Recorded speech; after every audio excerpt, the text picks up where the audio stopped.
Saludos cordiales y especiales, licenciada Marta Lilian Argueta. Mi nombre, como usted ya lo conoce, es Daniel Antonio Rivas Pleites. Y junto a mis dos compañeros más, es decir, me refiero a Pedro Edwin Durán Jiménez y Cristian Ernesto Sorto Montoya, vamos a hablarle un poco al respecto del tema que tiene que ver con el derecho sucesorio, con su respectiva base legal constitucional, así como también de aquellos derechos y obligaciones que son de naturaleza transmisibles y aquellos derechos y obligaciones que son de naturaleza no transmisibles.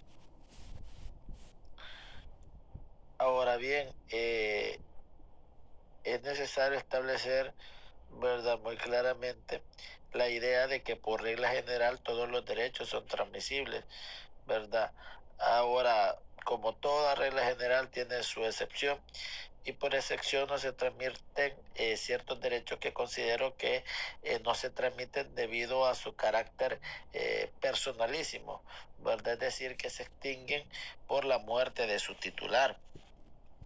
Ahora bien, debemos entender también que por derecho transmisible nos referimos a aquellas potestades o facultades que se pueden pasar, trasladar, transferir de una persona a otra, siempre y cuando todas esas potestades o todos esos derechos estén previamente establecidos y regulados en la ley. Cuando nos referimos a deudas hereditarias, por ejemplo, ya sean estas cuestiones de naturaleza o de tipo de índole testamentaria o habintestato, debemos de entender que son aquellas obligaciones que se heredan, porque en vista propiamente de ello, de que se heredan, no solo se heredan derechos y obligaciones, ¿verdad?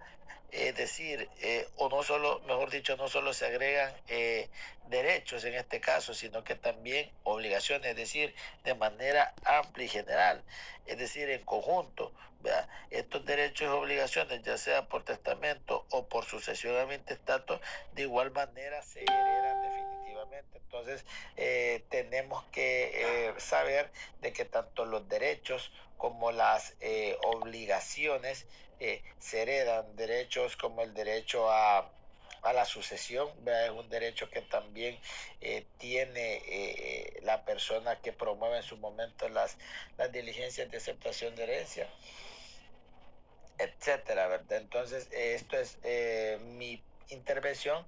Le cedo la palabra al compañero Pedro Edwin Durán Jiménez para que continúe con los derechos y obligaciones no transmisibles. Saludos cordiales. Continuando con la exposición, eh, yo les hablaré acerca de los derechos intransmisibles o los no transmisibles, ¿verdad? Como lo decía el compañero Daniel, que por regla general todos los derechos son transmisibles, ¿verdad?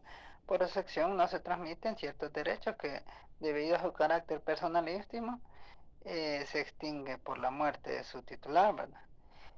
Un ejemplo de esto podría ser que no es transmisible, digamos, el derecho de usufructo, el cual lo regula nuestro artículo 776 y que se extingue con la muerte del usufructuario, ¿verdad? De igual manera en el artículo 807. El usufructo es transmisible por acto entre vivos, pero los derechos que el usufructuario hubiera transferido se extinguen con su muerte. Entonces, otro ejemplo también que no son transmisibles son los derechos de uso y habitación. Tampoco son susceptibles de transferirse por acto entre vivos.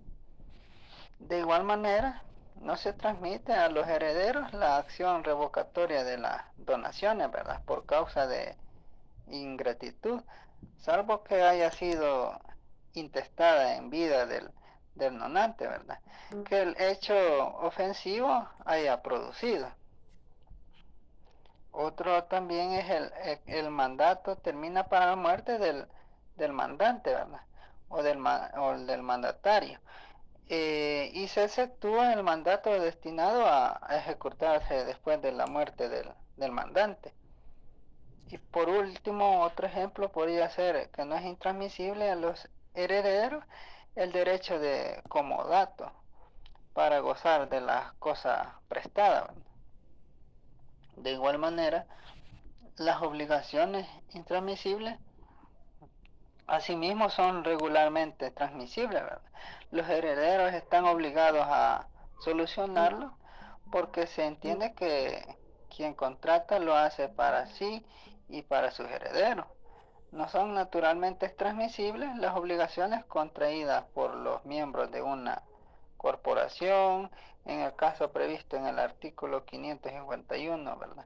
Que los miembros de una corporación pueden obligarse conjuntamente con ella, pero la responsabilidad no se extiende con los herederos, sino cuando los miembros de la corporación lo haya obligado expresamente, ¿verdad? Pues hasta aquí mi participación y continuará mi compañero Cristian Montoya. Muy buenas noches, licenciada, compañeros. Le voy a dar continuidad a lo que es la base legal, ¿verdad?, de nuestros temas. Primeramente expresando lo que dice el artículo 22 de lo que es nuestra Constitución, el cual manifiesta que toda persona tiene derecho a disponer libremente de sus bienes, conforme a la ley. ¿Qué nos puede reflejar o qué nos puede decir esto, verdad? Que cada persona tiene el derecho, antes de fallecer, de suceder a otra persona sus bienes, en este caso mediante un testamento o algún otro tipo de documento, ¿verdad? La propiedad, como dice también dicho artículo, es transmisible en la forma en que determinen las leyes. Habrá libre testamentación, ¿verdad? Y bueno, seguidamente también tenemos lo que son las personas que son llamadas a la sucesión intestada, ¿verdad?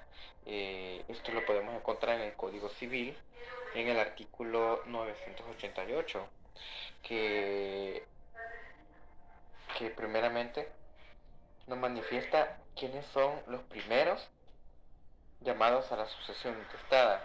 En este caso, tenemos los hijos, el padre, la madre, el cónyuge y en su caso el conviviente, sobreviviente. En el caso aquel que la persona no esté casada y solamente esté acompañada con la persona que fallece. En segundo punto tenemos los abuelos, ¿verdad? Y demás ascendientes, nietos, el padre que haya reconocido voluntariamente a su hijo. Por tercero tenemos los hermanos, por cuarto tenemos los sobrinos, por quinto tenemos los tíos y por sexto tenemos los sobrinos, los primos hermanos, perdón, los primos hermanos. Y también por último, que sería el séptimo, tenemos lo que son las universidades, por ejemplo, en este caso la Universidad de El Salvador y los hospitales nacionales, ¿verdad? Por consiguiente también tenemos en el artículo 996, en el capítulo 3 de la ordenación del testamento, capítulo 1 del testamento en general, tenemos también lo que es una definición que nota el Código Civil en lo que es la llamada, que se llama testamento, la declaración que con las formalidades que la ley establece hace una persona en su última voluntad, especialmente en lo que toca a la transmisión de sus bienes, para que tenga pleno efecto después de sus días. El testador puede disponer libremente de sus bienes a favor de una o varias personas que tengan la capacidad legal para heredar, sin perjuicio de las reducciones a que se haya sujeto o patrimonio con arreglo a la ley. Todo esto, ¿verdad?, mediante también un proceso que la persona o el sucesor prosiga de manera legal, ¿verdad? Tiene un procedimiento también que es reconocido como diligencias de aceptación de herencia mediante una cesión de derechos, si son varias personas y quieren nada más que solamente una persona siga dicha diligencia. Esa ha sido mi participación. Muchas gracias y feliz noche.